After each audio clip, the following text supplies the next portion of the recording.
मित्रांनो, दर अमावस्याला घरावरून एक नारळ नक्की ओवाळावे. तुमच्या भरपूर समस्या या एका उपायानेच संपतील. मित्रांनो, बऱ्याचशा वेळेस आपल्या घरावर भरपूर गोष्टींची वाईट नजर असते, वाईट लोकांची नजर असते, राहूकेतूचा वास असतो, नकारात्मक ऊर्जा आपल्या घरात असते किंवा अन्य बाधा असतात, वास्तुदोष असतात, नजरदोष असतात, अनेको गोष्टी असतात.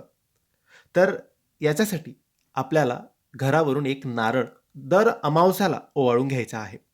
आता हा पूजेचा नारळ आपण घेऊन यायचा आहे. अमावस्याच्या दिवशीच आणायचा आहे.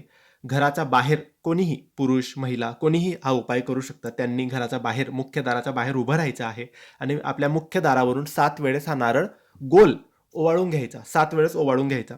नंतर तो नारळ आपल्या घराच्या बाहेर कुठेही तुम्ही लांब जाऊन टाकू शकतात. ओवाळल्यानंतर पुन्हा घरात आणायचा नाही.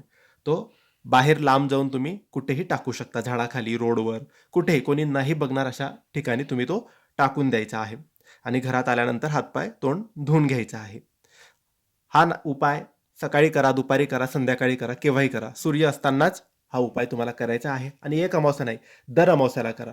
याने भरपूर आपले दोष संपतात, घरातल्या कटकटी संपतात, वादविवाद संपतात, आजारपण जर कोणत्या वास्तुदोषामुळे, नजरदोषामुळे असेल ते संपतात, कर्जबाजारीपणा असेल ते संपेल. म्हणजे घरातल्या ज्याही समस्या आहेत वास्तुदोषामुळे किंवा राहुकेतूमुळे, नकारात्मकतेमुळे ते नक्की संपतात. नक्की हा उपाय करा. नारळ सोलायचा नाही, जसा आणाल तसाच ओवाळायचा आहे आणि पूजेचा नारळ आणायचा आहे. धन्यवाद.